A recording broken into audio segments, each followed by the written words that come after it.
Pilipinas. NBC Manila Broadcasting Company. DZRH, member, kapisanan ng mga broadcaster ng Pilipinas. Member KBP. Oras! Eksakto en punto. Alas 6:03.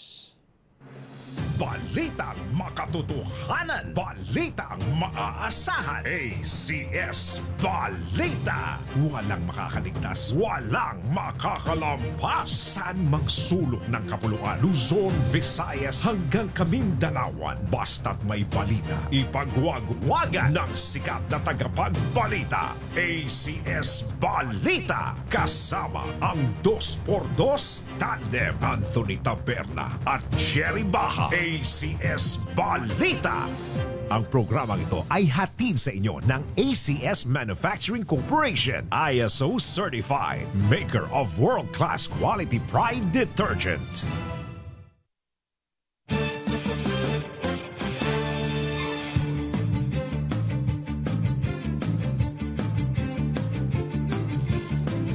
Araw ngayon ng Martes, 25 ng Nobyembre 2025. Sa ulo ng ating ACS Balita, St. Luke's Hospital sa Quezon City magbubukas ng charity ward. Transparency Portal inilunsad ni Pangulong Bongbong Marcos. PBBM sinagot ang panibagong video na inilabas ni Zaldico. Ang sabi niya, umuwi ka na, Zaldi. 7 sa 8 sangkot sa flood control scam nakakulong na sa New Quezon City Jail. Isa nakapagpiyansa. Dating DPWH Undersecretary Roberto Bernardo dapat magsoli ng 1 bilyong piso.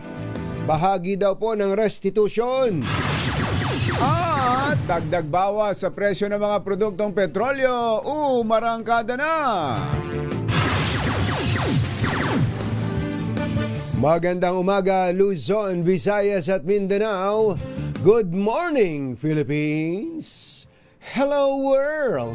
Kami po ang inyong mga tagapagbalita. Ito po si Jerry Baha. Ito po naman si Anthony Taberna. At ito ang ACS Balita. unahin muna natin yung ACS Good News. Hindi ko makita tong good news na to. Ito to. Nagbukas ng charity ward ang isa sa mga nangungunang pribadong ospital sa Quezon City. Ang bagong pasilidad ay nakatuon sa pagbibigay ng libreng medical services kabilang na ang mga high-cost surgeries sa pinakamahihirap na Pilipino. Pinasinayaan kahapon ng St. Luke's Medical Center ang Evelyn D. Ang Dana Charity Ward, isang pasilidad na may 40 higaan na itinalaga lamang para sa mga indigent patient. Ayon kay Benjamin Campomanes Jr., presidente ng St. Luke's Center Foundations Incorporated, maglalagay din daw po ng katulad na doktor, din sila ng mga katulad na doktor at kagamitan na ginagamit ng mga nagbabayad na pasyente. Ang ibig niya sabihin, kumbatsero, kung gaano kagagaling ang umiistima sa may nagbabayad, may pambayad, ganun din sa mga charity. Ayun, sinabi din ni lang. Campomanes na walang ibang pribadong ospital sa bansa ang kasalukuyang nagbibigay ng libreng medical intervention maliban sa SLMC. Ano yung SLMC? Sundan sa St. Luke's Medical Center. Ayun. Na pinondohan ng mining konting yabang. Na pinondohan ng mining stalwart na si Philip Ang at iba pang donor. Ayun. Pala. Si Minero pala ang nagpatayo niyan. No? Dapat pala ipalaganap natin ng gusto yan. Ang pagmimina. Hindi. Yung balitang ang St. Luke's meron ganyan. Kala ko ang pagmimina. Ang St. Luke's Congratulations sa St. Luke's Medical Center. Laban tayo dyan. Mabuhay kayo. Pwede bang mag-refer dyan? Marami kami pwedeng i-refer dyan sa inyo. Marami. Kaya i-ready nyo na yan. I-ready nyo na yan. Alas 6:08 ang ating oras. Maya pa kay Kongan ni mga kabalen. Gising na ba kayo? Inilunsad naman ni Pangulong Bongbong Marcos ang DPWH Transparency Portal upang maiwasan ang katiwalian sa mga proyekto ng gobyerno. Sinabi ng Pangulo na isa itong sistema na binuo para mas madaling makita ng publiko ang impormasyon hinggil sa isang proyekto sa kanilang lugar. Tiniyak ng Pangulo na personal nilang babantayan ang Transparency Portal para matiyak na hindi mapapalitan ang mga impormasyon, numero, petsa at iba pa hinggil sa mga proyekto ng DPWH. Gagamitan ito ng artificial intelligence para masagot ang anumang tanong ng mga bibisita sa sinasabing online portal. Let me use the word, or the DPWH Transparency Portal.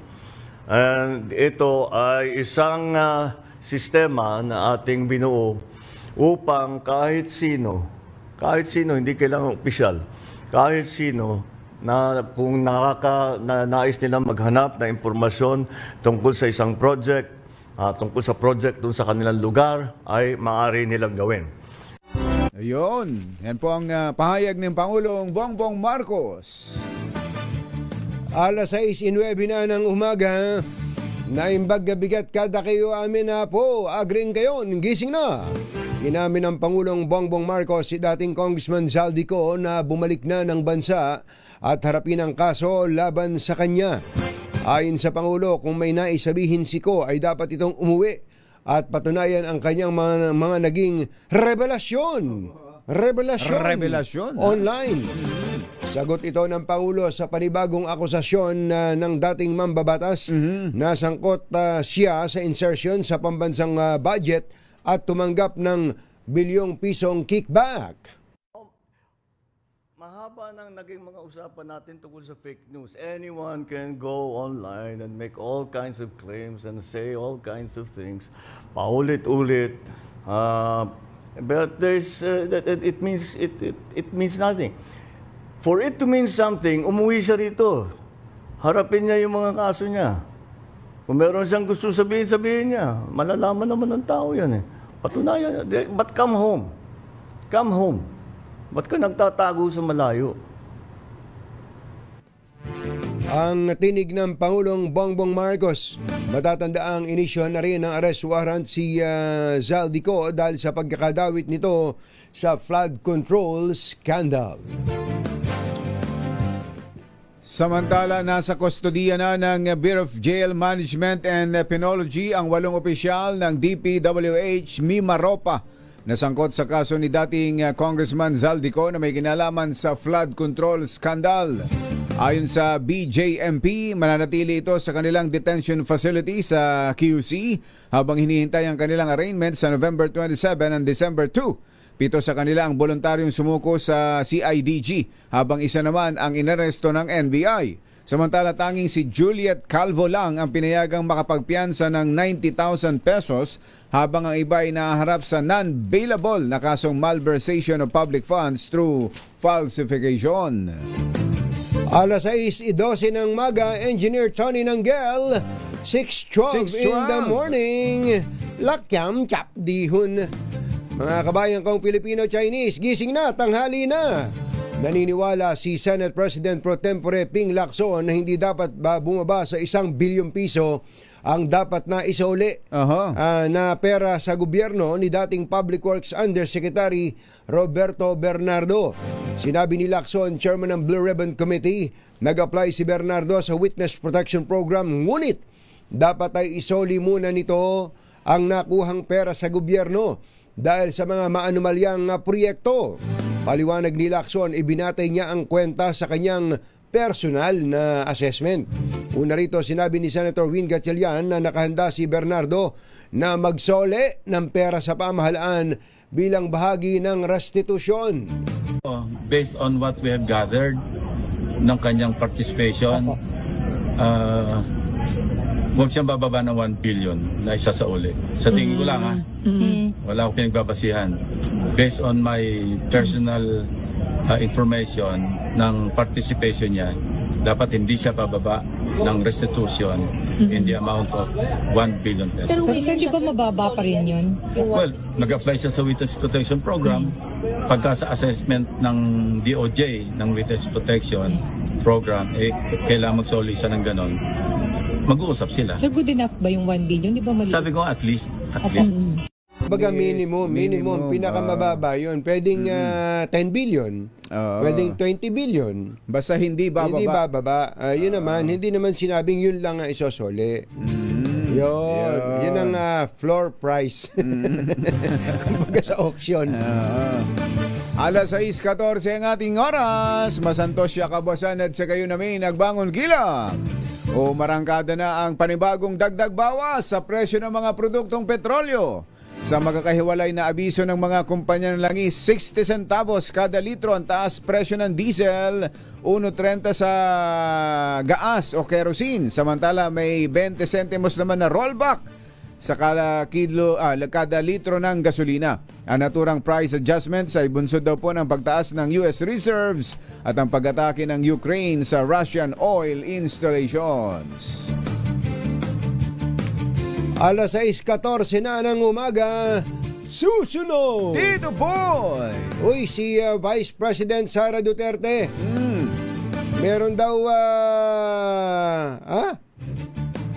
sagot ni VP Sara sa tanong na handa ba siyang pumalit kay BBM pag bumaba ito sa pwesto? Abangan nga may natin tanong yan. palang ganon. May tanong Alam mo tong mga reporter, mahilig magtatanong Yan at iba pa sa pagbabalik ng ACS Balita. Lakyam Chap Gohon 6:15. Number 1. Balitang makakaligtas, walang balitang makakalampas, saan mang sulok ng kapuluan. ACS Balita! ACS Balita! Ang programang ito ay hatid sa inyo ng ACS Manufacturing Corporation, ISO Certified, maker ng world-class quality Pride detergent. Hi! Magada morning! Anong araw today, kumbachero? Today is Laundry Day, Pride Day! Yahoo! At pag Laundry Day, Friday, all you need is Pride Washing Machine Detergent. May triple stain away formula kaya tanggal ang makapit, madikit, malupit na dumit man siya kaya easy ang labada. Kaya pala mula noon hanggang ngayon, all you need is Pride. All you need is Pride. ACS. Kasama ang 2x2 tandem Anthony Taberna at Jerry Baja. ACS Balita. Alas 6:19 na ng umaga, tuloy ang mga balita dito sa ACS Balita. walang direktang tugon si Vice President Sara Duterte kung handa siyang pumalit kay Pangulong Bongbong Marcos sakali mang bumaba ito sa pwesto. Hypothetical kasi yung question no?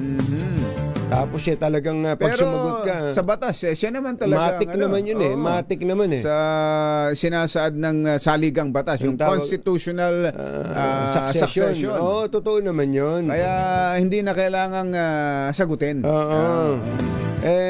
Kaya yun ang sabi ni VP Sara. Sabi niya, sa ngayon, ayaw niya muna itong sagutin. Dahil tiyak na magkakaroon lang ng gulo. Kasunod ito ng isiniwalat ni Senator Ping Lacson na ilang opisyal ng militar ang nag-alok umano sa kanyang makibahagi sa civil-military junta para umano pabagsakin ng administrasyong Marcos. Ngunit giit ng senador, tinanggihan niya ang naturang alok na maituturing na unconstitutional. So pag sinabing civil-military junta, ayaw rin nila doon sa constitutional succession? Ayaw din nila. Kasi gusto nila iba muna yung mamumuno, military. Ang totoo nun sa ating konstitusyon, kumbachero, malinaw naman yung succession Kaya nga malinaw yun. Kung ayaw kung hindi pwede ang vice presidente, susunod yung Senate President. Pero pansamantala lang yun. Pansamantala lang naman talaga yung pag-upo. At saka Para walang vacancy. Saka yung tanong kasi na kung bababa ang pangulo, una, hindi naman bumaba. Nagdeklara nga hindi siya bababa eh.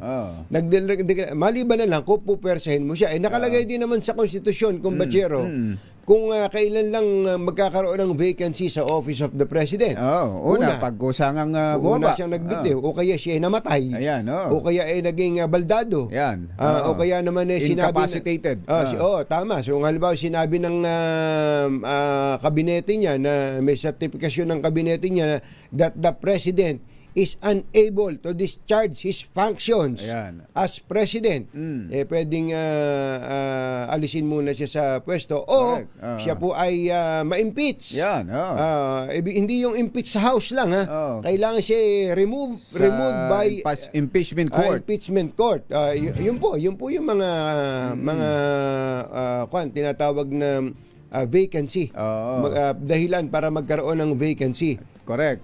At doon nga papasok yung sinasaad din na constitutional succession. Kaya nga maganda yung ating constitution eh. Merong succession rule eh, 'di ba?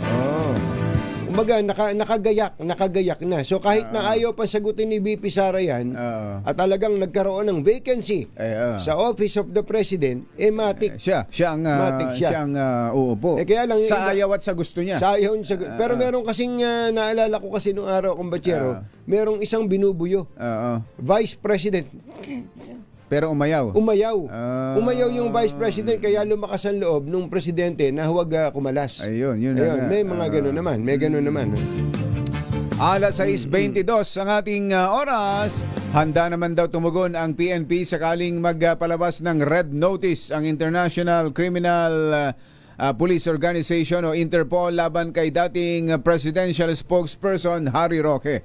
Ayon kay Acting PNP Chief Lieutenant General Jose Melencio Nartates, agad silang aaksyon ngayon! Sa oras na maaprobahan na ang hiling ng pamahalaan na red notice para kay Roque kaugnay ng pagkakasangkot nito sa Pogo Operation sa Pampanga. Gate ni Nartates, sa ngayon ay naghihintay na lamang sila ng official communication mula sa mga kaukulang ahensya. Tiniyak ng Acting PNP Chief na susunod ng pambansang pulisya sa national at international protocols habang pinaiiral ang due process at ginagalang ang karapatan ng mga partidong sangkot. Pero ang hindi nabanggit dito, baka andyan ba sa iyo, kumbachero? Hindi nabanggit dito na meron ng utos ang hukuman para kanselahin ang pasaporte. Meron na. Cancel yung passport ni dating Secretary Harry Roque. Saka ni Casey. Si Cassie Ong. Ayan, yung mga... At ang sabi nga kahapon ni Immigration Commissioner Dana Sandoval, yan daw ang isang mabilis na pamamaraan bukod sa Interpol para maiuwi ka agad sa Pilipinas ang isang pinaghahanap ng batas. Yung kanselahin mo yung pasaporte niya at yung bansang kung saan siya naroon, pag ginamit niya yung passport niya, pwede na siyang dakpin. Ito na itsura ni Harry Roque ngayon? Latest ba ito? Ito ba yung sagot niya sa pagkansela sa passport niya, Mother? Sagot na niya to. Pwede natin pakinggan? Sige nga, pakinggan natin. Harry.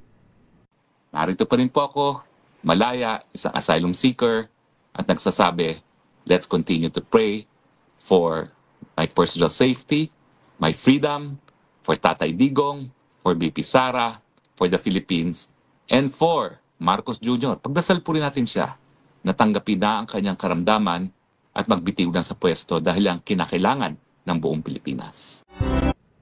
Hindi, wala naman sinabi tungkol dun sa yung passport cancellation niya. Meron ba siyang sinabi? May binanggit ba siya ron? Ang binanggit lang niya, andun pa rin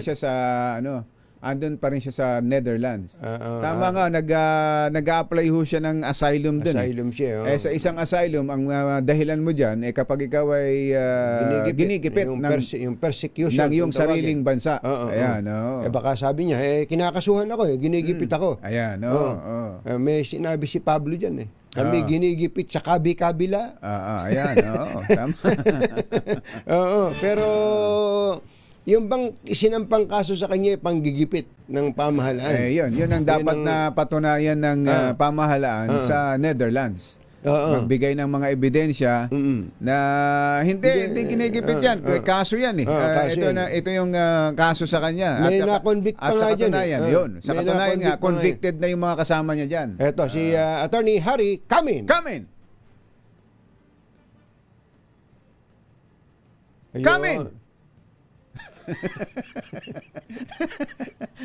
Naalala ko si Katotin. Ano ba yan? Paano hindi mo mapasok? Kamin na nga eh. Alas 6:26 ng umaga. Magagalit yung matatanda dyan. Matatang na po ng mga matatanda na mga senior citizen sa Maynila ang kanilang allowance para sa buwan ng Oktubre at Nobyembre. Ayon sa Manila Department of Social Welfare, naglabas na ng 171 million na pesos na pondo ang pamahalaan lokal ng Maynila para sa naturang senior citizens allowances. Talagang paborito ni Yorme yung mga matatanda no? Gaganapin ang payout sa December 11 to 13 kung kailan ang mga rehistradong benepisyaryo ay makatatanggap ng 6,000 pesos bawat isa. Wow! Paalala po ng LGU sa mga senior citizen na personal na kukuha ng kanilang allowance, magdala ng valid ID at updated senior citizen booklet. Habang magsasagawa naman ng house-to-house distribution para sa mga hindi makakapag-claim dahil may iniinda ang karamdaman. Ang ganda nun, galing nun. Kailangan ba dyan registered voter? May mga lugar na gano'n, hinahanapan ng gano'n. Registered voter ka ba? Dito ka ba? Kailangan registered na taga Maynila. Pwede na yun. Kahit na hindi registered voter.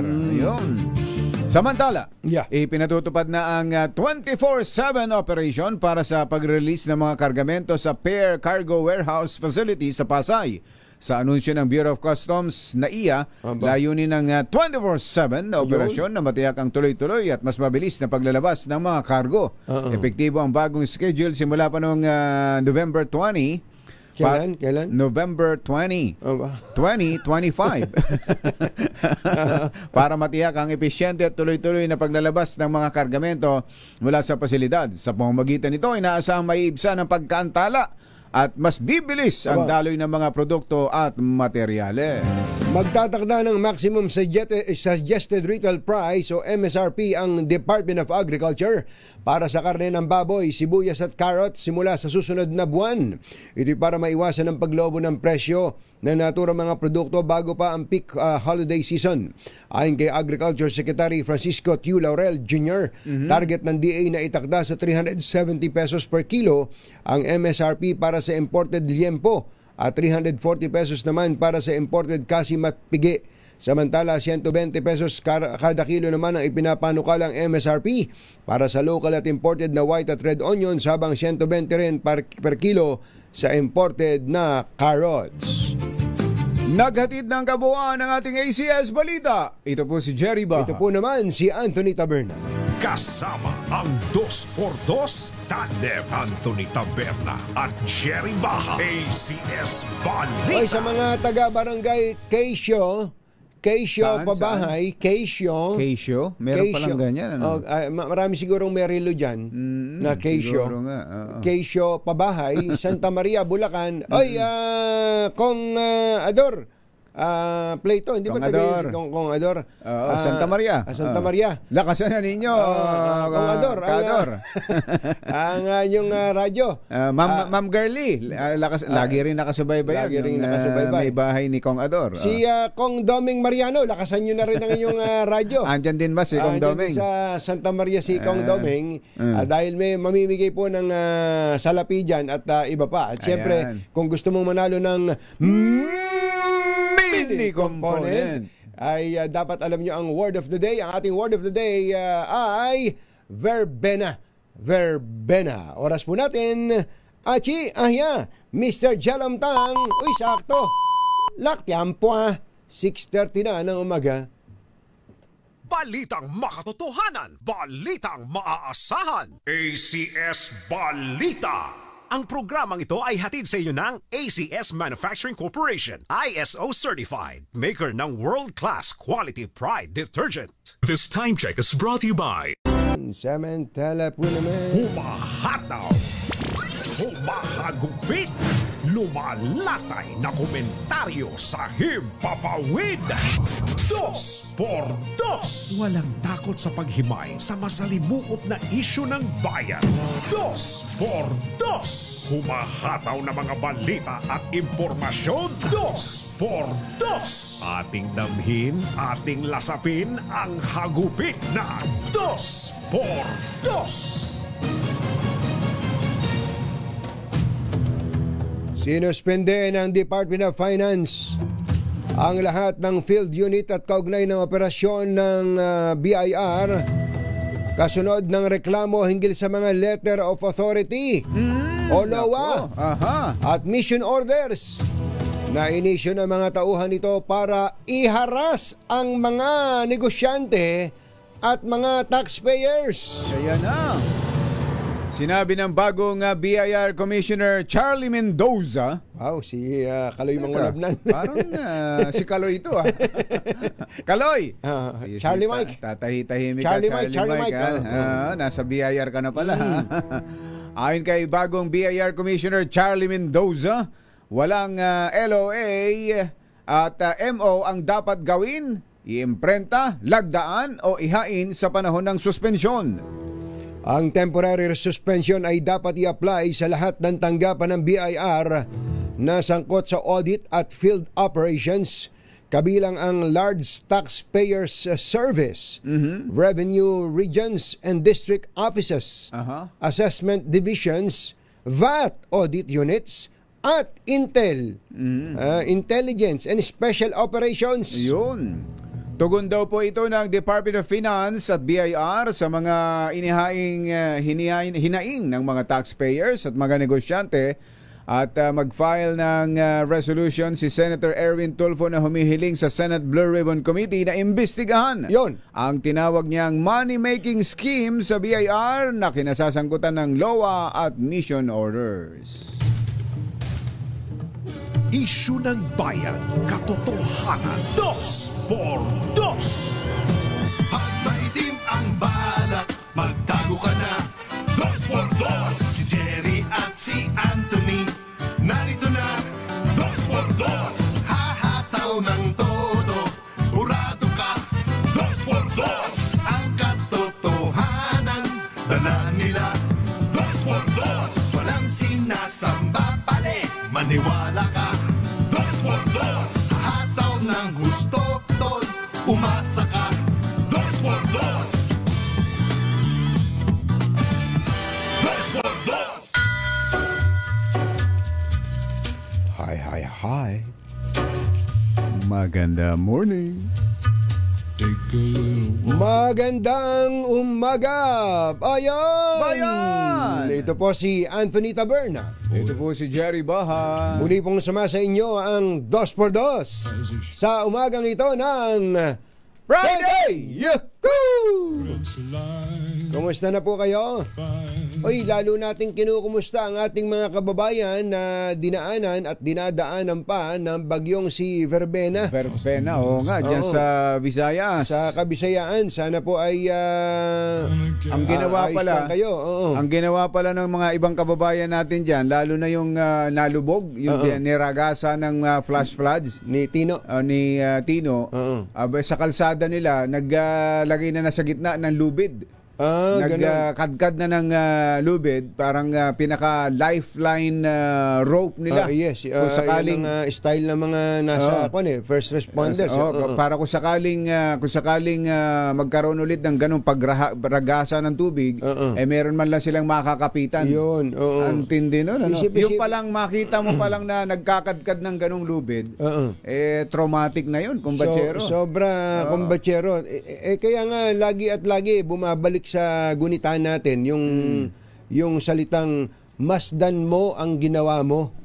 Hindi ba? yung ating mga kababayan na dapat ay kapag ganitong panahon ng kalamidad, ang kanilang kanlungan ay ang kanilang tahanan.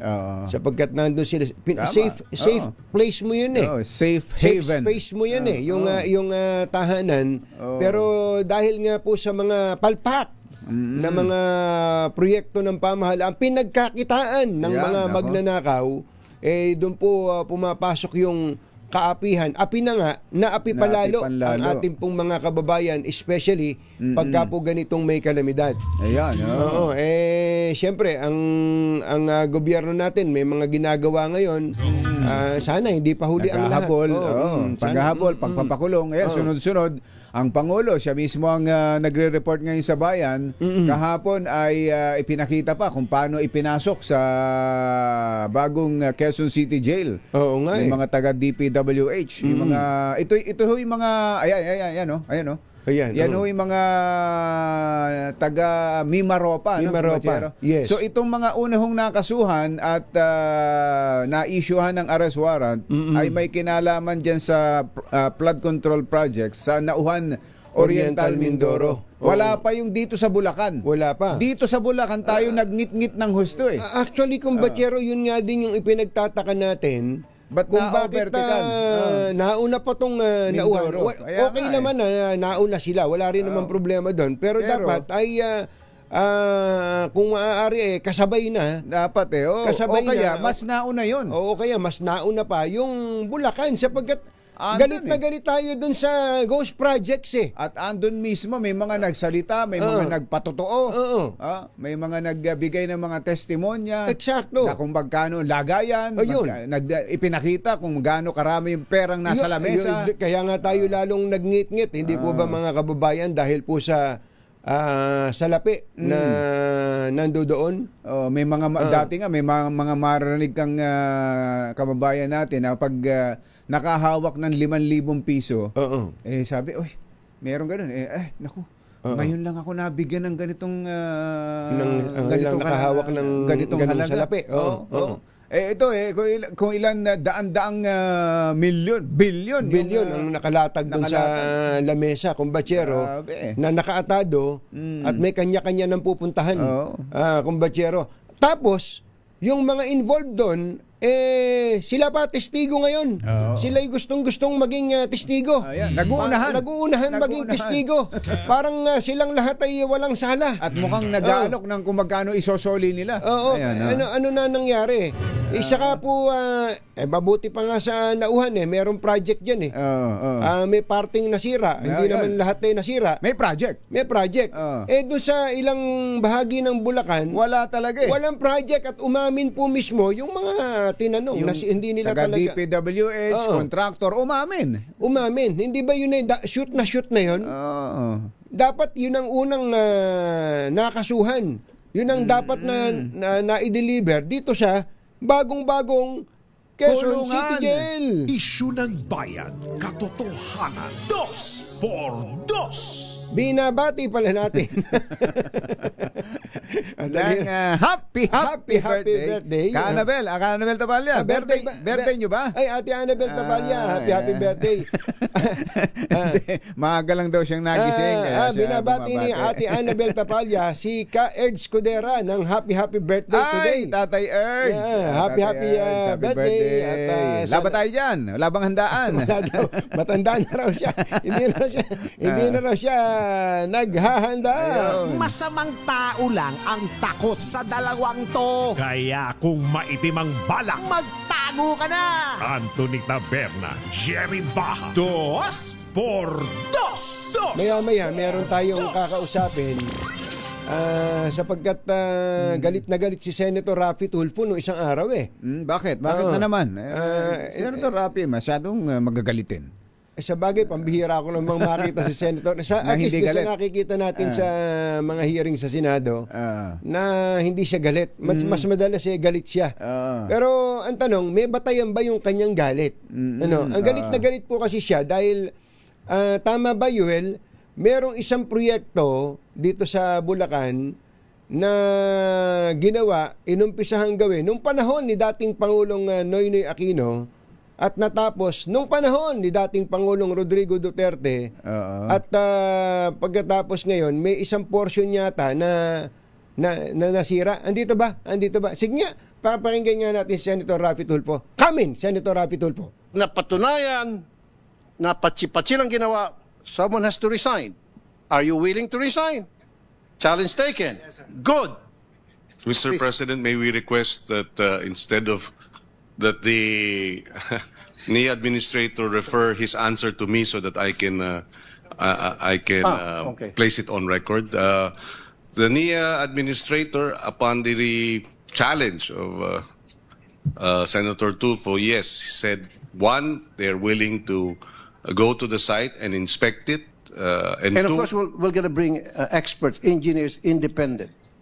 and two, Observers. if it is found out that in fact, as alleged by our good senator, that there are defects in the repairs, the administrator has said he's willing to resign. And So we will he vouches for yeah. the integrity of the repairs undertaken as accepted by the Irrigators Association as well. And we'll do it next week, Mr. President. Next week?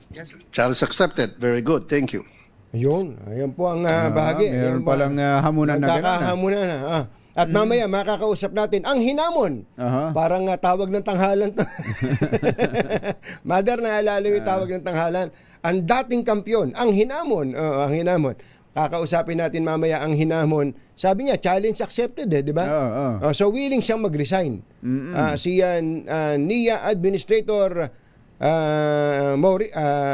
Eddie Guillen. Ayan, Eddie Guillen. Makakausap po natin siya maya-maya ng konti. Oras po natin, Lakyam Shaplak, 6:46 ng umaga.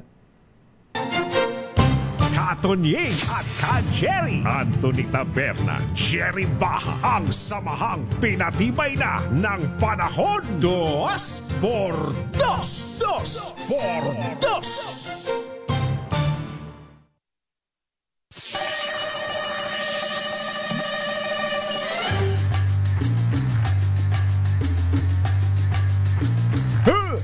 Sampung minuto na lang. Alas 7 na ng umaga. Parang may Mission Impossible tayo, ha? Kausapin po natin sa telepono si National Irrigation Administration Chief Engineer Eddie Guillen, Administrator. Magandang morning! Si Katunying po at saka si Jerry. Ay, Katunying, Jerry, magandang umaga po sa atin. Gusto sana namin kayong makausap via Zoom. Kayo daw ay naglalakbay sa lalawigan? Opo, galing po kami ng Isabela po. Medyo mahina yung signal kasi dito sa atin. Sorry po. Opo. Tumigilan po tayo sa biyahe. Opo, kayo pala ay hinamon nitong si Senator Raffy Tulfo na mag-resign. At nandito po ang hinamon.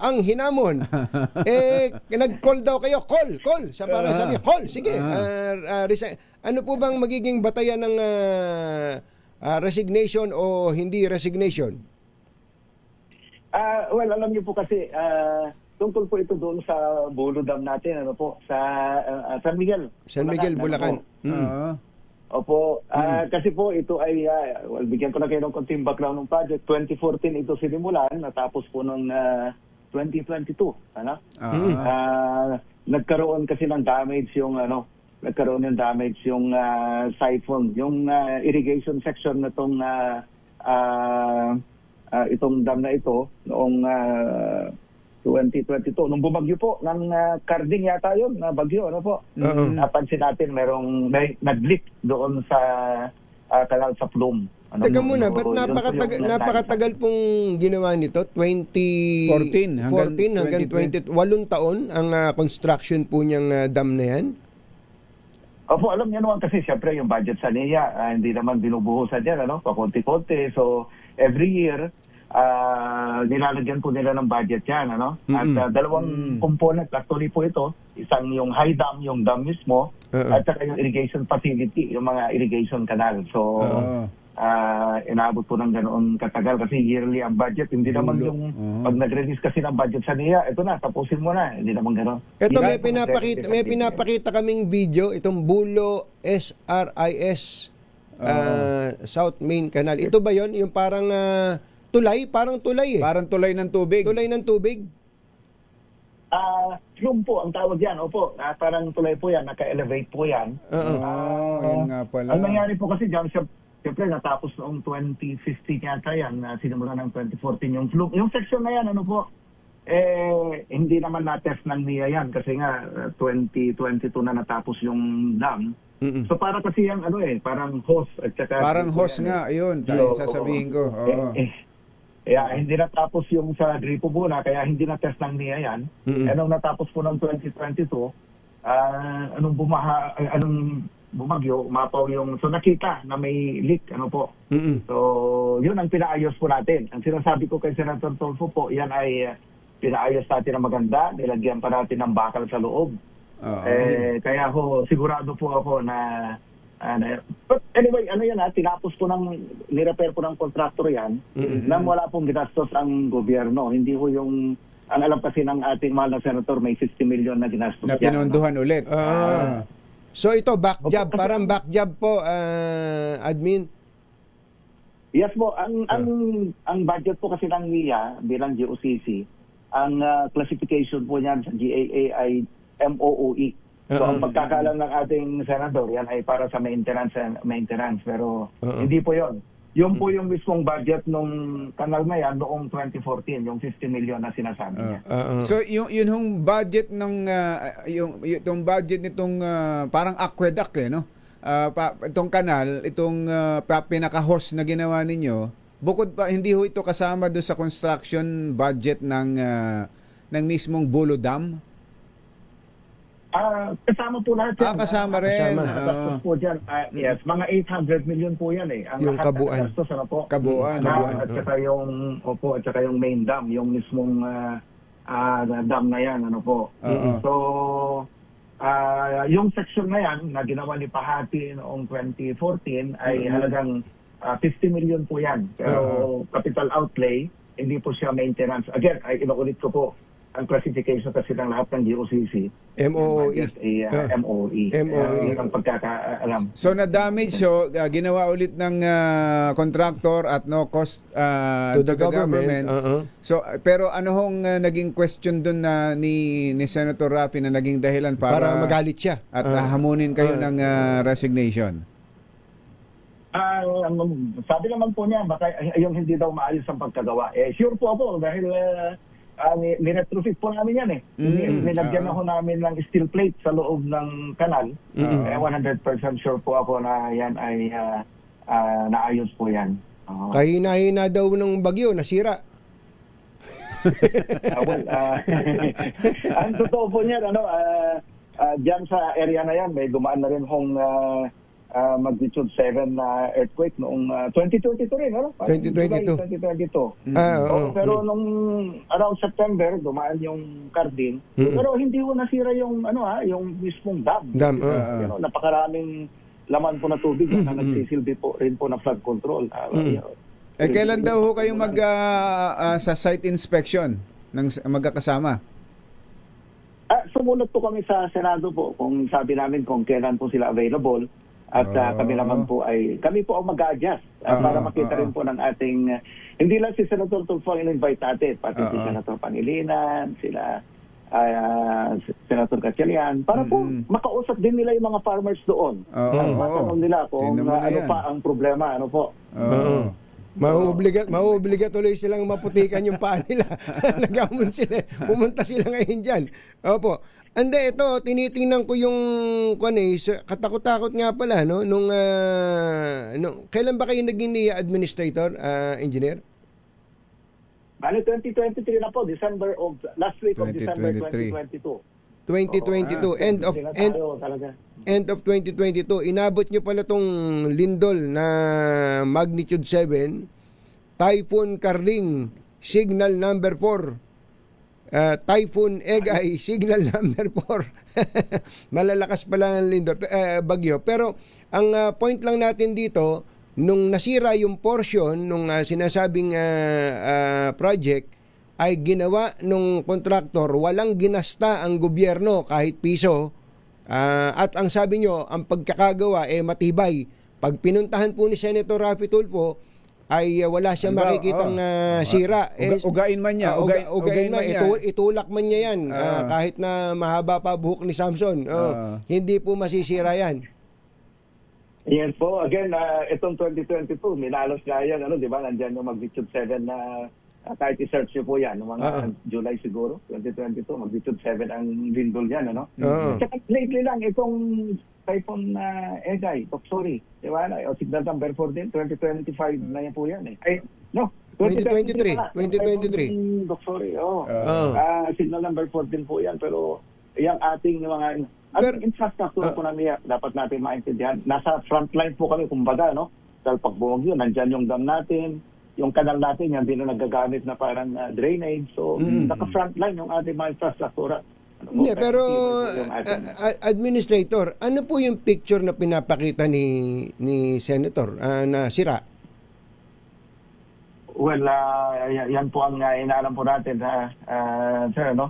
But I'm sure po doon sa section na ginawa namin, yung sinasabi niya, yung nandun sa picture niya na flume, ay naayos na po natin yun. Pero, again, tayo naman po ay nagpapasalamat din. Hindi lang dapat ang ating Senador Tulfo ang magsumbong sa NIA o kung merong nakita mga infrastruktura na sira. Dapat tayo rin lahat. Katuwang namin actually yung mga farmers po sa maintenance ng mga irrigation natin. Hindi lang po NIA kasi may budget po na binibigay kami sa mga Irrigators Association natin. Para sa maintenance din, Tumulo sa para sa maintenance. Hindi, saka kanila yan Ang totoo nun, yung mga irrigation projects, parang ang may-ari na yan, yung mga irrigators. Kasi wala naman na kayong sinisingil sa mga patubig, di ba? Zero na. Wala na po. Wala na. Ayan po ang kaya po walang masisiguro ko rin na walang mga ghost projects sa NIA kasi pag gumawa po ang NIA, katuwang namin yung Irrigators Association namin sa pag-monitor at paggawa. In fact, sa signing pala ng kontrata, nandiyan na sila. At ite-turn over namin sila para naman doon sa operation and maintenance. So hindi po pwedeng walain yung ite-turn over mo sa ating mga farmers. Nagpa-audit na kayo? Admin, nagpa-audit na kayo? Hindi lang during your term, kundi sa mga nakalipas pang taon, kung merong mga ghost projects sa NIA? Opo. Meron na po kami. Actually, kung pagpasok ko sa NIA, meron na kami kagad ang nirequire ko. Opo. Yung audit ng ongoing and yung mga past. Kaya nga nakita natin yan yung hindi lang yan, marami pa pong mga system na po ang naayos natin Luzon to Mindanao. Dahil nagpa-audit tayo kaagad kung ano yung mga system na may sira noon. Kung mayroon pa din, ang NIA naman po ay makikipagtulungan naman para hindi lang natin inaas sa mga farmers ang maintenance. Pag mabigat na, nandiyan naman po kami na tumutulong din. So sa audit ninyo, walang ghost, mga substandard o defective? Meron mga substandard po. Yun po yung mga pinapaayos natin sa mga contractors. At hindi naman po kami napayag yan. Again, ang number one purpose po natin kung bakit katuwang natin ang IA natin sa pag-monitor kasi may sense of ownership sila, ipagmamalasakit nila. So, ang sinasabi ko lamang po, lahat naman ng sistema na pwede mong gawin sa pag-implement ng project para maiwasan yung ghost at substandard, ginagawa naman po ng NIA. Opo. Okay, last na lang. Yung po Balog-Balog Dam na to sa Tarlac, maliit pa ako ginagawa na to hanggang ngayon hindi natatapos at ito po yung isa sa mga ibinabato rin po sa inyo. Ano na bang status po niyan? At bakit meron pong aligasyon na yun daw pong nanalo sa bidding, hindi naman marunong gumawa ng dam? Actually, tama po kayo, sinimulan po yan ni former President Corazon Aquino and then nag-start ng construction, yung actual construction actually noong panahon na ni President Pino. Yung phase 2 po ang hindi pa natatapos So yung phase 2 nagsimula kay President Pino yan, pero na-terminate po nitong last administration, 2021 yata, na-terminate yung project. At ibinalik po namin yan sa NEDA, pinaaral namin ulit, nag-restructure tayo, at ka-approve lang ng NEDA na itong 2025 na ipabid na rin po natin. In fact, tama po kayo, may nanalo ng kontraktor dyan. At saka hindi po kami quadruple A po ang direkwet namin. Hindi lang triple A po. Hindi raw marunong gumawa ng dam? Yes po, maraming experience ito. In fact, Sino po ba nanalo? Sino po nanalo ngayon itong nung nirebid ninyo? Santa Clara Construction po. Santa Clara? Ito po yung gumawa rin dyan sa Kaseknan, yan sa San Roque, yung mga marami palang Mindanao. Mahusay po na contractor ito. Tinignan namin maigi yung background, yung record. Background kasi ang bilin sa akin ng ating presidente, after DDM, sabi niya, 2 presidente ng taga-Tarlac ang hindi na natapos. Pwede ba tayo naman tapusin na natin yan? Matatapos po ba? Kaya po yan. Kaya? Ako po ay sigurado po na kaya matapos. Kasi inaaral namin na maigi yung experience at saka yung capability ng contractor na nanalo dyan. Sigurado po kami na kaya niyan tapusin po yan. Last na lang po, hinamon kayo na mag-resign at kinol ninyo. Dahil sa pinakita nyo sa aming video, magre-resign ba kayo? Sigurado po ako na pag pumunta ang ating mahal na senador doon, Senator Tolfo, makikita niyan maayos. At saka makakausap niya mismo yung mga farmers doon. Baka sakali pag pumunta sila doon, ma-appreciate po nila. Kasi alam niyo po ang kaibahan ng mga projects ng NIA, unlike yung mga flood control na nagka-problema tayo. Ang unang tatamaan kasi pag may mga anomalyang ganyan, yung mga maliliit nating kababayan, Pero yung ginagawa po ng NIA, mga irigasyon, ang unang makikinabang po dyan, ay yung maliliit nating kababayan mga magsasaka. Kaya gusto ko rin pong pumunta yung mga senador doon at makita nila yung actual na sitwasyon ng ating mga kababayan. At, wala pang schedule? Wala pang date ng joint inspection?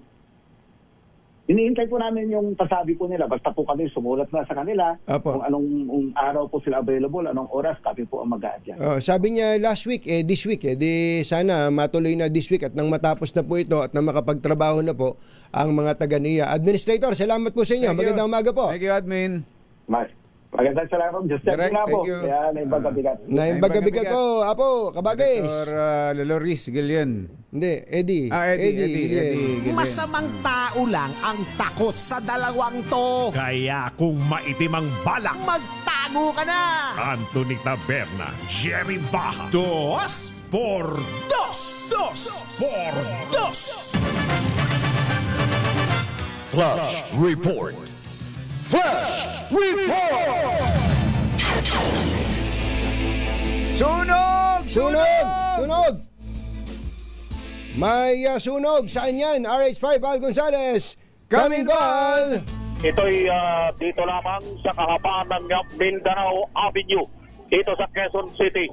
Kung makikita ninyo dito sa ating live video, Jerry at Anthony, ilang minuto pa lamang nakalilipas ay agad nang itinaas ay kalawang alarma. Itong malaking sunog na inyong nakikita ngayon dito sa kahabaan ng Mindanao Avenue dito sa Quezon City. Nag-uumpisa pa lamang magdatingan itong malaking bilang nitong mga bumbero na nanggaling sa iba't ibang lugar dito sa Quezon City at iba pang lugar sa Metro Manila. Nagsasabugan ngayon. May naririnig akong mga sumasabog ngayon dito sa sunog na nangyayari dito sa kapan ng Mindanao Avenue. Sa malapit? Saan malapit sa Mindanao? Malapit lamang ito dito sa may isang gasolinahan. Isang gasolinahan ito, Jetty Gasoline Station, dito sa Barangay Pag-asa, dito sa Quezon City.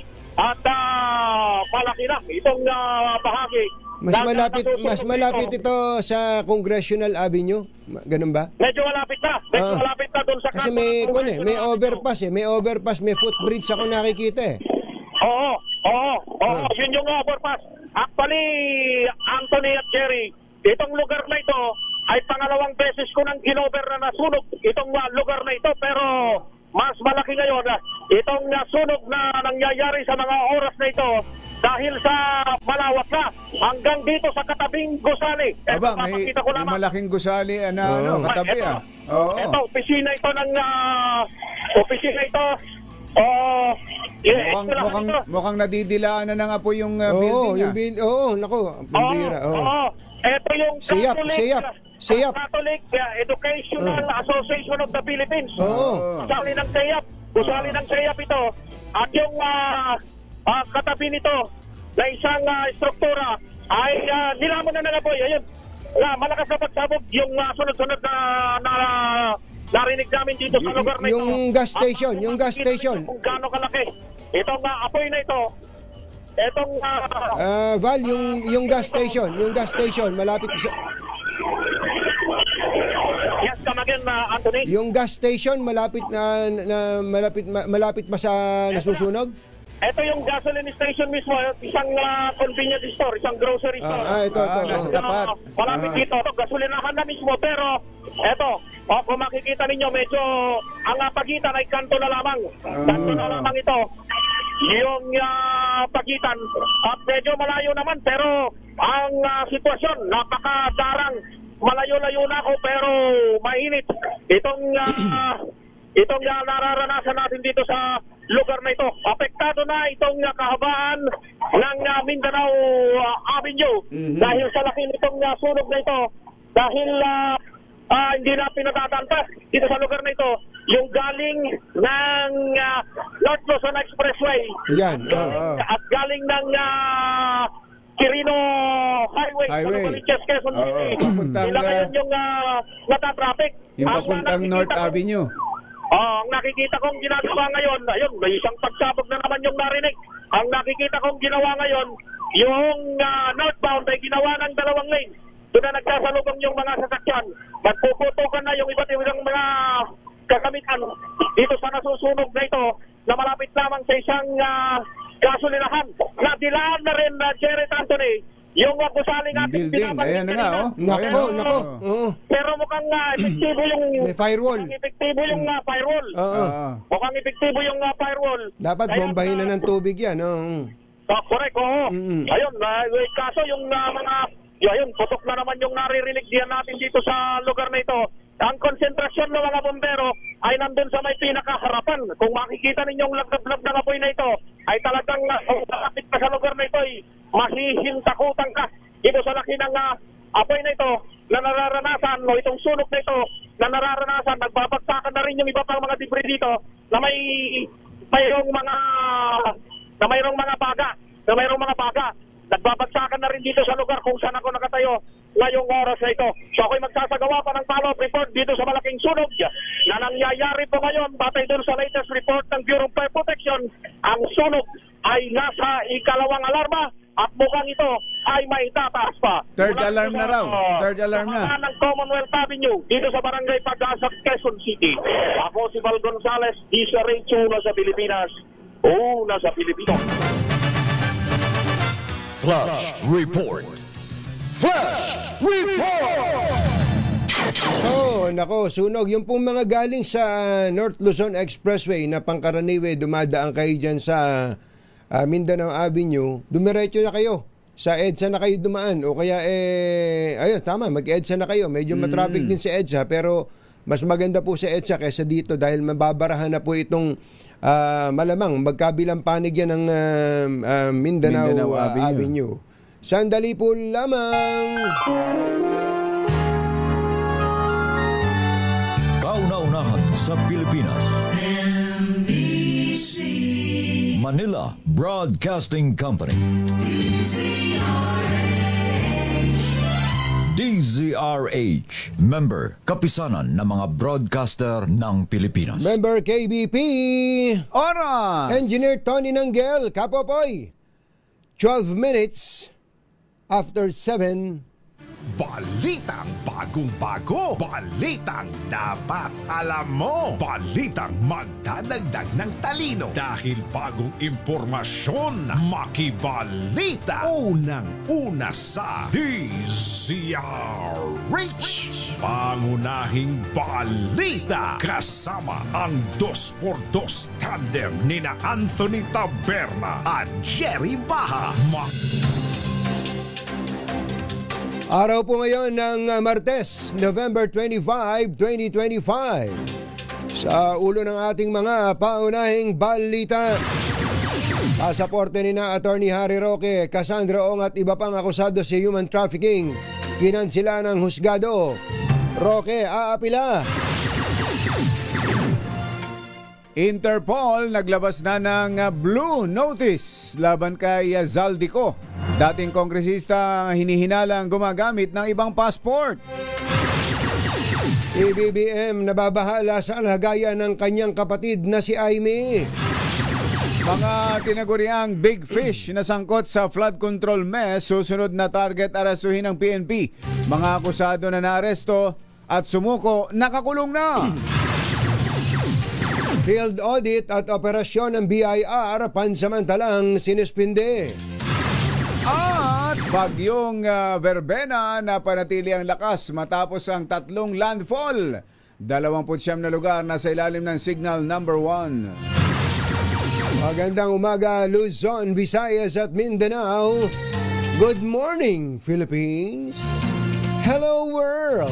Kami po ang inyong mga tagapagbalita. Ito po si Jerry Baha. Ito po naman si Anthony Taberna. At ito ang...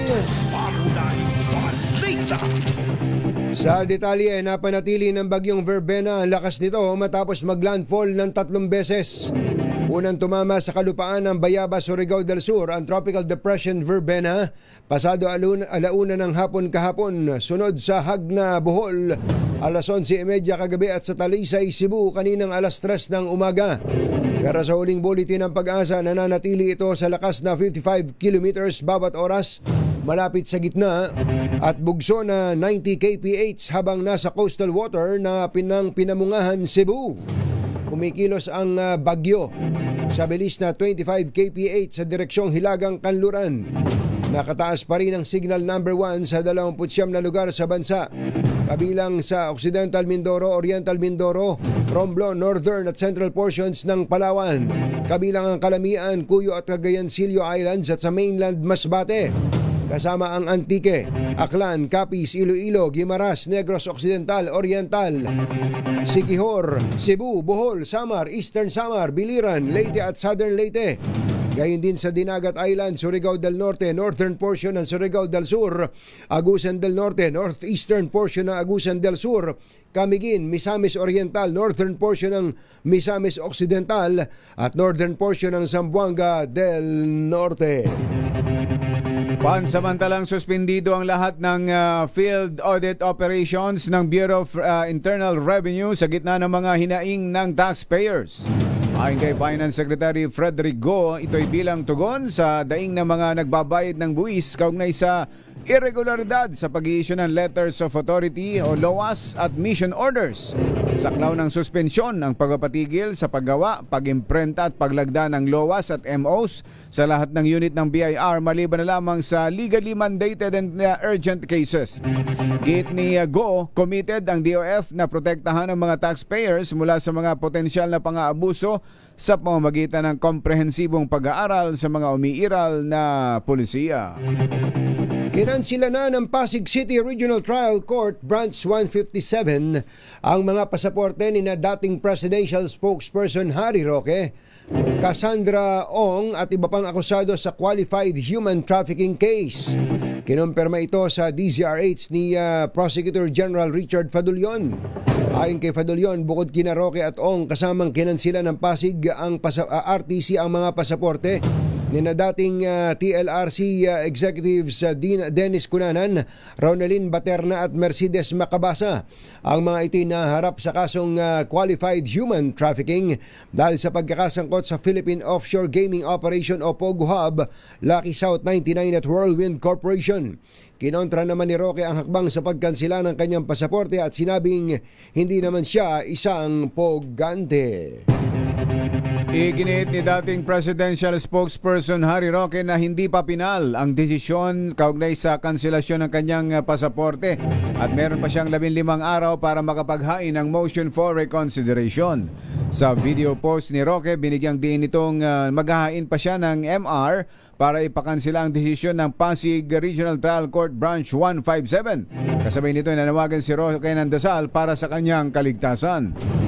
Narito pa rin po ako, malaya, isang asylum seeker, at nagsasabi, let's continue to pray for my personal safety, my freedom, for Tatay Digong, for BP Sara, for the Philippines, and for Marcos Jr. Pagdasal po rin natin siya na tanggapin na ang kanyang karamdaman at magbitiw na sa pwesto dahil ang kinakailangan ng buong Pilipinas. Ayun. Asan na yung pila? Magpapile siya. Yung video. Sige na. Sige na ulit. Wag na. Nababahala si Pangulong Bongbong Marcos, ang kanyang pamilya at mga kaibigan sa kalagayan ng kapatid na si Senator Amy Marcos matapos ang mga pahayag nito na gumagamit siya at ng kanyang pamilya ng iligal na droga. Sinabi ng Pangulo na bagamat ayaw niyang magladlad ng dumi ng pamilya sa publiko, nag-aalala siya sa kalalagayan ng kanyang kapatid. Sinabi ng Pangulong Marcos na iisa ang inaasam ng kanyang mga pinsan at kaibigan. Ang gumaling na ito dahil ang babaeng nagsasalita sa TV ay hindi. Ano raw? Hindi ano ang raw? kanyang kapatid. Hindi siya? Hindi ang kanyang kapatid. Come in, Mr. President. I'll just say this much. For a while now, we've been very worried about my sister. When I say we, I'm talking about friends and family.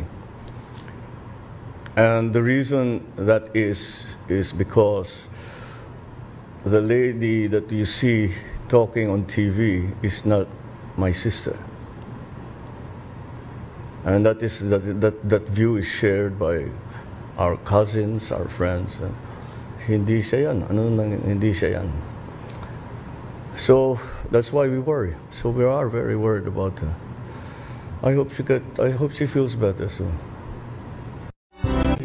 Ang tinig ng Pangulong Marcos, sagot naman ni Amy kay BBM, Ako ito, ading. Kung ano-ano raw ang nakikita ng Pangulo at tinihilingin daw niyang patunayan ng Pangulo na mali ang kanyang akusasyon. Away magkapatid. Ano nga yung legal principle, Kumbachero? Ano yung legal principle tungkol sa burden of proof? Kailan nasa accuser. The burden of proof is in the accuser. Ayun, lies with the accuser. Ayan. Tiniyak naman ni DILG Secretary John Vic Remulla na sunod na nilang huhulihin ang malalaking isdang sangkot sa flood control mess. Ginawa ni Remulla ang pahayag kasunod ng anunsyong nasa kustodiya na ng mga otoridad ang 8 sa 16 na individual na inisyuhan ng arrest warrant. Ayon kay Remulla, inaasahang may pakukulong na sa susunod na 5 linggo ang mag-asawang Sara at Curly Discaya, gayon din ang mga sabit na senador at kongresista. Nang tanungin kung kasama si dating House Speaker Martin Romualdez sa tinawag niyang malaking isda, sinabi ni Remulla na hinihintay pa nilang development sa kaso kaugnay ng kontrobersya. Naglabas na ng Interpol Blue Notice laban kay dating Congressman Zaldico para makakuha ng karagdagang impormasyon tungkol sa kanyang kinaroroonan. Sinabi ni DILG Secretary John Vic Remulla, posibleng gumagamit ng ibang pasaporte si Ko kaya hindi pa rin natutunto ng kanyang eksaktong lokasyon. Sa pamamagitan na anya ng arrest warrant ay posibleng mailabas na rin ang red notice at mapabilis ang pag-aresto sa dating congressman. We believe he's traveling with another passport. We do not know if he's using another name. So, bine-verify pa namin eh. The blue notice is out. Now that we have now that he is good, the arrest warrant, the red notice can be out and then we will further determine kung nasaan talaga siya. So, hindi po siya gumagamit ng Philippine passport. So, kahit i-cancel, Secretary? Ang hula lang namin, reportedly has another passport that he's using. Ang tinig ni DILG Secretary John Vic Remulla. Pinasusuko ni Pangulong Bongbong Marcos si dating Congressman Zaldico at 7 iba pang individual na inisyuhan ng arrest warrant dahil sa flood control scandal. Apila ng Pangulo sa mga akusado, huwag nang hintayin pang habulin sila ng pamahalaan dahil mas magiging magaan ang sitwasyon kung haharapin nila ang batas. Nagbabala rin ng Pangulo sa mga taong nagkakanlong o magtatangkang magtago sa mga personalidad na pinaghahanap ng batas. Ito'y makaraang maaresto ang isa sa mga sabit sa flood control anomaly sa isang bahay na pag-aari ng isang politiko. Susunod dito po! Ay, Kuya Boy Fabian, andito na. Hulaan mo to. Sino tong magaling na aktor na feeling director? Pinakikialaman daw ang shoot ng bawat eksena sa isang TV series na isa siya sa mga bida. Kaya maraming staff ang imbierna. At kanino nga bang bahay yung pinagtaguan daw ng isang sabit sa flood control scandal? Yan at iba pa sa pagbabalik ng Pangunahing balita. Yun. Tumutok sa DZRH at manalo ng instant 1,000 pesos sa Pasko Panalo Malacash Promo. Kasama ang Pride Detergent.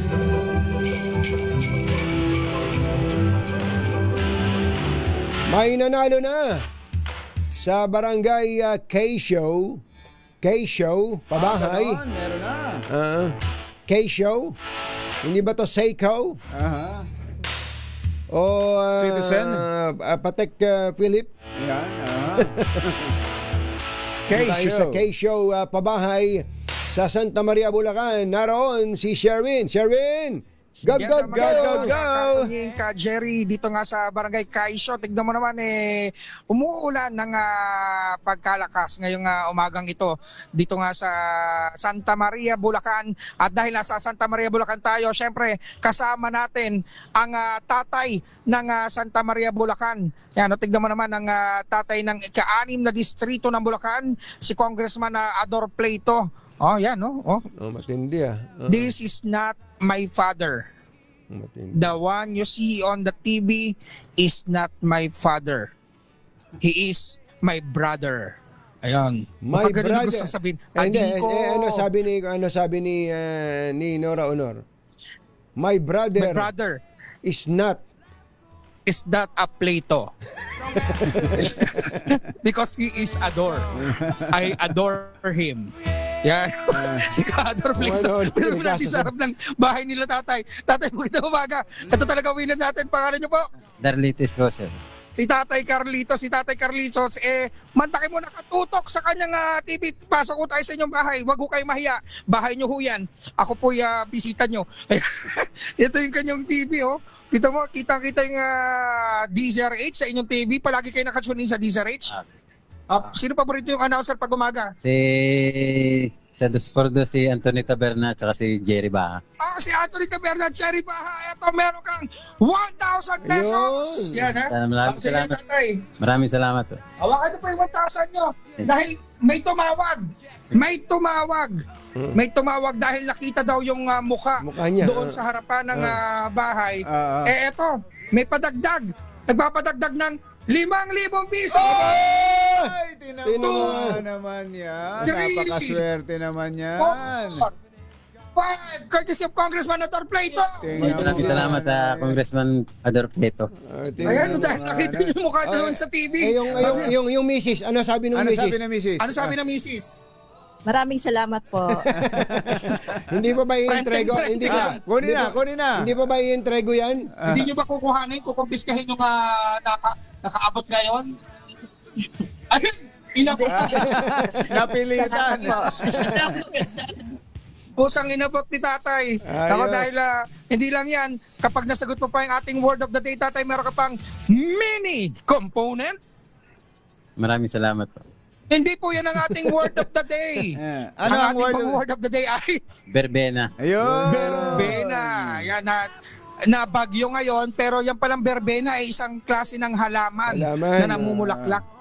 Yes. Oo, doon pala galing ang pangalan na verbena. Dahil dyan, meron kang DZRH mini component, DZRH t-shirt, at syempre meron ka rin DZRH Noche Buena basket na siksik, liglig, umaapaw. Hatid sa atin na DZRH ng Pride Detergent. Sa susunod, maraming salamat po. Yung mga dancer mo, palalambutin mo ng konti. Yung mga dancer, palalambutin ng konti. Palambutin mo ng konti. Ayan. Mukha ng jelly. Ayan, mukha ng jelly ace. Ayan. Teka muna, Sherwin. Na jelly ace sila. Sherwin, TV pala gamit nila. Paano sila nakakapanood sa atin? YouTube ba yan? Cable. Ano cable yan? PLDT. PLDT cable. Yung signal. Ayun. Channel Signal sila nanonood yun. May letter C doon sa kanilang TV. So sa Signal cable sila nakatutok. Thank you. Maraming salamat po. At syempre sa mga nais manalo ng 1,000 pesos lagi dumutong sa Deezer H, baka kayo nang susunod nating winner sa Deezer H Pasko Panalo kasama ang Pride Detergent RH number 6, Sherwin Bottle Faro Deezer H, una sa Pilipinas, una sa Pilipino. Mga nangunguna at mga bagong balita sa DZRH. Pangunahing balita. Kityam Diapwehon, 7:28 ng umaga. This time check is brought to you by Ay. Alas 7:33 ng umaga. Tanghali na pala. Oo nga, baka kailangan nyo nang palitan yung bubong ng inyong mga bahay, ha? Kuyang Elmer ngo, buti na lang may bubong na maasahan. Gawa sa state-of-the-art technology. May aluminum na. May pintura pa. Now available na rin sa pre-painted tiles pan. Para sa eleganting bubong na matibay na, makulay pa, mag-Cherylum pre-painted ka na! Anthony Taberna at Jerry Baha. DZRH. Pangunahing balita.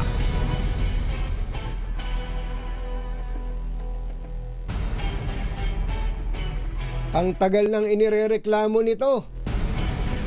Ang tagal na. Pero pagdating ng isang mama, tanggal kagad. Isa lang pala hinihintay, si Finance Secretary Frederick Go. Secretary Go, magandang morning. Si Katunying po at saka si Ka Jerry. Po sa inyong dalawa. Opo, po. Secretary, ang daming yung napasaya dito sa order nyo na to. Maniwala kayo sa mga businessmen. Itong suspension of LOA sa mission order. Mabuti naman at natutuwa po yung mga taong bayan. Sumusunod lang po kami sa utos po ng Pangulo na maghanap ng paraan na matulungan ng mga tao at mag-practice po ng good governance in government. Secretary, ano po ang nagtulak sa inyo para gawin ito agad-agad? Itong suspension ng field audit at related operation, including the issuance of letter of authority at MO? Siguro po itong issue na ito matagal na po ito bring up ng mga taxpayers. Kakaupo ko lang po sa pwesto last week at isa sa mga unang tiningnan po namin, kinausap ko po ang Bureau of Internal Revenue, si Commissioner Charlie Mendoza po, no? Kinausap ko at kung magagawa natin ang paraan na ma-resolve itong mga concerns ng mga taxpayers, mga rinireklamo po ng mga ilang taxpayers po natin. At maganda naman po ang resulta. Nag-agree naman po si Commissioner Charlie Mendoza na nakakatanggap rin po siya ng mga reklamo galing sa mga taxpayers tungkol sa issue ito, itong mga letters of authority at mission orders. Ano po bang, para lang maintindihan ng ating mga kababayan, ano ba pagkakaiba ng LOA, yung letter of authority, saka mission order? Okay po. Ang mission order po gives the BIR authority to do surveillance, site inspection, mga ganun po, mga limited checking. Yung letter of authority po, nagbibigay na yan ng permission sa mga taga-BIR na pumasok sa kumpanya at tingnan ang mga libro. At isa-isa tingnan ang mga libro at mga dokumento. Para pala itong parang search warrant pala yung LOA, ganon? Sir, maganda yung sinabi nyo. Hindi po ako abogado, pero ganun din ang pagkaintindi ko. Parang search warrant po ang letter of authority. At wala pong choice ang kumpanya, ang taxpayer, na tumanggi. Parang siyang court order. Parang court order na kailangan sumunod ang taxpayer, Secretary. Yes po, ganun po parang lumalabas kasi may authority talaga po ang BIR to go into the books and documents of the company. Pero mabuti mabuti po sana, Secretary, kung ang intensyon ay matiyak lang na nagbabayad ng tama yung taxpayer. Kaya lang, ang nangyari po dito sa LOA, saka mga mission orders na to, ay naging tool for harassment. Inaharas na po yung mga malalaki hanggang sa maliliit na mga negosyante. Actually, Kumbachero, Secretary, pwede nga naman talagang iharas talaga kung hindi nagbabayad ng tamang buwis. Kaya lang, ito, matagal na rin to. Alam nating lahat at malamang, Secretary, kayo rin nakakatanggap ng ganitong mga report na gagamitin yon, iaharas para kwentahan ng malaking bayarin, pero maliit na porsyento lang ang mapupunta sa gobyerno at ang malaking parte ng sisingilin for the boys. Sir, kaya nga po natin ay sinuspindi muna ang pag-i-issue ng mga letters of authority at mga mission orders kasi kailangan po talaga natin gumawa ng isang careful and comprehensive review ng mga patakaran na to, no? Mga polisiya na nagmumuno ng mga letter of authority po. Magandang yung sinabi nyo na parang tong search warrant. Kasi magandang analogy po yan, magandang example po yun, no? Na parang dapat po ay meron ka talagang probable cause bago ka pwedeng pumasok. Okay. Diba? Hindi naman pwede po ay wala kayong probable cause. Basta na lang papasok kayo at guguluhin nyo yung taxpayer, wala naman po kayong ebidensya or probable cause to do all of these actions. Kaya po, we really need a comprehensive review of the policies and procedures nitong mga letters of authority po. Meron pong isang nagreklamo sa amin, Secretary, yung MO naman, yung bang i-standbyan ng mga taga-BIR. As in, nandun daw po yung mga taga-BIR during office hours, yung isang establishment o isang opisina. So lahat ng mga tao doon ay puro anxious, ano? Dahil may taga-BIR na naka-standby doon eh. So kahit na wala kang kasalanan, ang tingin sa iyo ng ibang mga katransaksyon mo, business deal mo ay may kasalanan ka sa gobyerno, Secretary. Yeah, ito po yung mga rinireklamo po ng mga taxpayer na tinatawag po nilang parang harassment, no? So talagang hindi siguro, talagang it's high time to review all our policies and procedures po. Kasi ang taxpayer po ang nagbubuhay ng gobyerno po, no? It's from the taxpayer tax payments na merong budget ang gobyerno para gawin ng lahat ng programa ng gobyerno. Kung walang taxpayer, wala pong programa ng gobyerno. So we have to treat the taxpayers with professionalism, with courtesy, and with due process. Hindi po pwede yung harassment. Narinig nyo na po ba, Secretary, yung nabanggit ni Jerry kanina pero walang eksaktong figure yung bang i-assess ng napakalaki, yung bang nakakalula na assessment. Magbigay tayo example. I-assess ka ng 100 million, pagkatapos mag-negotiate, o sige, magiging 50 million na lang babayaran mo. 50 million. Pero ang re-resibuhan doon, Secretary, ang re-resibuhan doon, mas malaki pa ang mapupunta doon sa For the Boys kaysa doon sa 50 million, 10 million lang ang may resibo. Yung 40 million ay wala. For the Boys. For the Boys. Ewan ko kung nakarating po sa inyo yung ganyang aktual na mga eksena, Secretary. Aminin ko po ay nakakatanggap po ako ng mga ganyang klaseng reklamo. At kailangan po talaga natin tingnan niya na mabuti. Oo. Magandang simula na ho itong ginawa ninyo, Secretary. Pinatigil yung LOA at MOA. Pero dun nga dun sa senaryo na yon, ano kaya magandang gawin natin diyan para kung ano yung inassess, yung tamang assessment at kung magkano yung dapat na bayaran ng taxpayer, yun ang bayaran niya at yun ang may resibo. Dapat namang maging tama yung babayaran niya. Ano po naiisip niyong paraan doon? Reform, Secretary? Well, kailangan po natin ng cooperation rin po ng taxpayer, no? We also need the taxpayers na talagang i-insist po nila na kung anong binayaran nila ay nakaresibo. kailangan natin ng cooperation ng private sector po dito. At talagang I think it really starts with the proper beginning, no? The basis of a law must have justification. Kailangan po talaga to i-justify. Hindi naman pwedeng papasok ka lang sa isang kumpanya at ihaharas mo at wala nang magawa yung taxpayer dahil wala na, naipit na siya eh. Wala na siyang magagawa. Talagang tinatakot siya. So, talagang kailangan natin itigil ang mga ganitong pamamaraan. Congratulations po dito, Secretary. Sabi nga sa inyo kahapon nung inilabas niyo yung balita, may mga nakausap na akong mga negosyante na parang nabunutan ng tinik sa kanilang dibdib. Napakalaking bagay po nito.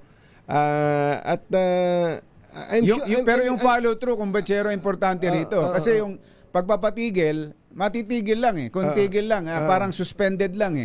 Pero pag ibinalik, nang walang... With a vengeance naman. Nang walang binago, with a vengeance yan. Secretary, baka yung hindi na-kolekta sa panahon ng suspension, bawiin lahat dun sa pag nag-resume na ito. Yeah. I'd like to assure you, and I'd like to assure the people, lahat ng po ng taxpayers natin na hindi ito mangyayari ito. Sigurado po kapag binalik natin to, it will be with a lot of safeguards, a lot of corrective measures, no? Hindi po pwede to basa't-basa ibalik. Talagang malinaw ang utos ng Pangulo na kailangan talaga natin ng good governance sa gobyerno. Hindi po pwedeng basa't-basa ibalik yan. Opo. Secretary, hindi mangyayari po yun. Secretary, pamisa-misa lang naman namin kayo nakakausap.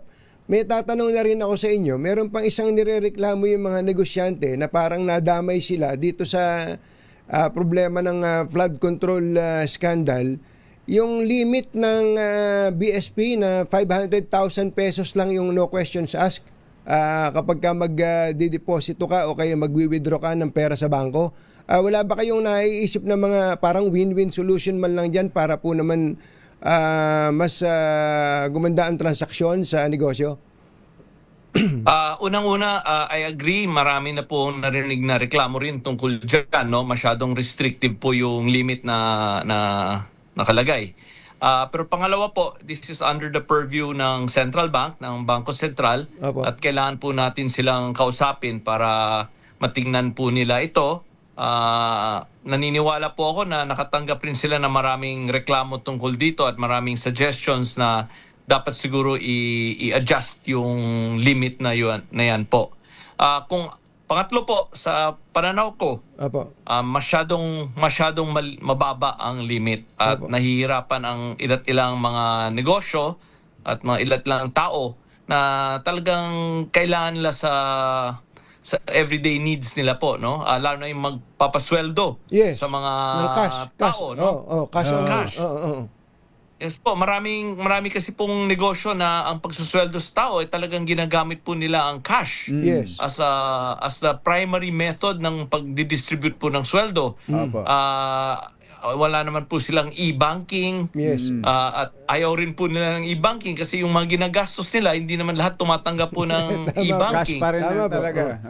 Tama po. Yeah. So yan po ang pananaw ko. Pero salamat. Kung 500,000, total naman kwentuhan lang na, tayong tatlo lang naman nakakarinig, Secretary. Kung kayo po tatanungin, magkano ba ang limit sana, kahit na kumbagay minimum, threshold?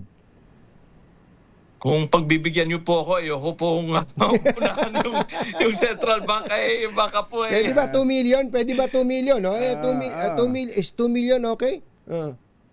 Well, kung sa sarili kong pananaw po, I think that sounds like a reasonable amount. Dati kasi kapag kilala na ng bangko, kung dati nang may mga transactions na malalaki, okay lang eh. Walang problema. Pero ngayon, higpit na talaga lahat eh. Kahit kakilala mo yung bank manager, hindi ka palulusutin, Secretary. Matindi dahil ngayon. Sa policy na yan eh. Natakot yata sa BSP eh. Yeah, I think we need to, alam mo naman po, trabaho po natin is to make sure that there is economic growth. Yes. Na umiikot yung pera, no?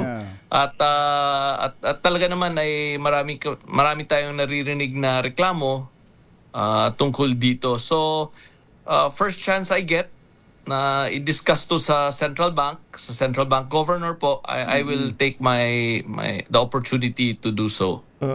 Last na lang po, may kinalaman dun sa mga government projects. Kayo po kasi, ang Department of Finance, sa pagkolekta kayo ng pera, no?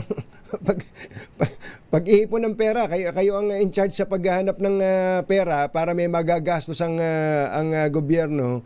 Ngayon po, ewan ko kung nakakarating sa inyo na marami pong mga kumpanya ang nadamay dito po sa flood control investigation. Halimbawa po, may transaksyon sila kay Diskaya, may transaksyon sila kay Wawaw. Pati po sila ay ang mga bangko nila nakasama sa freeze order dahil related account po sila. So natitigil po yung kanilang function bilang isang kumpanya. Ano bang pwedeng gawin doon ng gobyerno to keep the economy working? Ito ay narinig ko na rin po itong issue na ito, no? At na-discuss ko na po ito sa DPWH Secretary, si Vince Dizon. I think they're looking at how to manage this problem, no? Siguro hintayin ko na lang siya magbigay ng update doon, ng findings niya po, no? Kung anong anong tamang gawin para ma-resolve itong issue. Yes, sir. Secretary, salamat po sa inyo. Dalas-dalasan natin ang kwentuhan. Thank you, sir. Salamat, maraming salamat. Thank you so much. Si Secretary Frederick Go, ang bago po nating Department of Finance Secretary. At magandang umpisa, Umbachero. Magandang umpisa yun, yung ginawa nila wala na yun. pa siyang isang linggo. May pasabog kagad. May pasabog kagad. Kailangan yung importante yung sinabi mo, follow through. Follow through. Baka naman, yun ang importante. Baka naman, pahinga lang. Pahinga muna tayo. Next week ulit. Pangunahing balita. Engineer Tony Nanggel, 12 minutes bago ang alas 8. Katonying at Ka-Jerry, Anthony Taberna, Jerry Baha, ang samahang pinatibay na ng panahon. 2x2. 2x2. Oy, binabati pala ni Kapopoy Taruk, ni Director, si Doc Anthony Umali ng happy birthday today. Doc Anthony Umali, happy birthday po sa inyo. At magandang umaga rin at happy listening kay Kuya Arnold Balita. At kay Kuya Jun Tapang. Kuya Jun Tapang. Nakasubaybay ngayon. Magandang morning po. Ay, sa kanyan, sa Evangelista. Kuya Bong, andyan si Kuya Bong. Diyan siya nakadistino. At ang daming nakaka-relate kong Batchero sa talakayang may kinalaman sa buwis. Ang daming mga nagsasuggest. May mga doktor nga, sabi nitong hindi ko nababanggitin ng kanyang pangalan. Sila daw talaga hirap na hirap. Talagang madalas silang pinupuntirya. Nung minsan nga daw, nung walang mahalughog doon sa clinic nila, nanghingi na lang daw na 1,000 Ay, grabe. Sabi ko nga, Taga-BIR ba talaga yan? Buti nga, sabi ko, baka butit hindi pitik sa ilong na lang. Hiningi sa'yo. Talaga naman, buhay. Isang mabilisan lang, mabilisan follow-up dahil tapos na tayo. 8:01 na ng umaga. Alright, Val Gonzales, pasilip lang dyan. Val. Kamin, Val.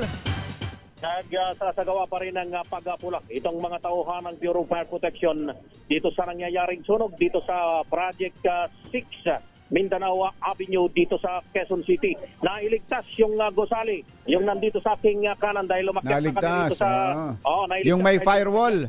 Yung may firewall, yun ang kagandahan ng mayroong firewall, Jerry Anthony, dahil sa nailigtas yung gusali. Inakyat na ngayon ang mga tauhan ng Bureau of Fire Protection, nandun na sila sa ituktok. Itong gusaling ito, dahil sa gusto nilang matiyak na mailigtas yung building, nandun na yung mga tauhan ng Bureau of Fire Protection. Ang resulta, Jerry Anthony, ang resulta nitong sunog nito, ang magkabilang bahagi ng Mindanao Avenue ay nagkakanda traffic na ngayon at ang partikular na nata-traffic at napakahaba na ng traffic umabot na doon sa lampas pa ng Quirino Highway ay yung galing ng NLEX, galing ng Quirino Highway patungo ng Trinoma, patungo ng Veterans Memorial Medical Center. Yun yung nata-traffic dahil hindi na sila makadaan dito sa tapat mismo kung saan nangyayari itong sunog. Ginawa ng dalawang lane yung bahagi ng northbound, yung galing ng Trinoma patungo ng NLEX, patungo ng Quirino Highway, at mas malaki na nga yung ibinigay na espasyo dito sa galing ng NLEX. Galing ng NLEX dahil sa mas marami yung mga sasakyang dumadaan. Kung makikita ninyo, isang bus ito na galing ng NLEX, isang solid north bus na galing ng NLEX. At ito ngayon yung bumibiyahe dito sa napaka-traffic na lugar dito sa bahagi ng kahabaan ng Mindanao Avenue. Mula rito sa nasusunog na bahagi dito sa Road 3 sa Quezon City, Mindanao Avenue. Ako si Val Gonzales, DZRH, una sa Pilipinas, una sa Pilipino. Thank you. Uy, happy birthday, Mr. Ramon Tan. Ay, Kuya Mr. Ramon Tan, happy birthday. Binabati ka rin ni Mr. Pitaco. Ayun. Happy birthday, Kuya Mon Tan. At magandang umaga rin kay Kuya Dennis Gadil na naniningil sa kanyang maninong. Kuya Dennis, Ate Mira, magandang morning. At doon sa inaanak namin ni Kumbachero na si Megan. 15 anyos na pala. 15 anyos ka pala, Megan. Huling mo na buhat ka namin ni Kumbachero, 2 buwang gulang. Talagang ganun, ano? O yung mga nagtatanong kung ano kaya mangyayari sa call for resignation ni Senator Raffy Tulfo kay Administrator Eddie Guillen, magkakaalaman this week, no? Pag naisagawa nila yung inspection on-site. Oo. So kapag nando, sabi niya willing siya mag-resign. Pag napatunayang mali yung pagkakagawa namin, magre-resign ako. Ayan, ang tanong, kung mapatunayan tama si Administrator Guillen, magre-resign din daw ba si Senator Raffy Tulfo? Walang ganung usapan. Bye! Happy weekend! Woo! Damdaming bayan! Susunod na! This time check is brought to you by ACS.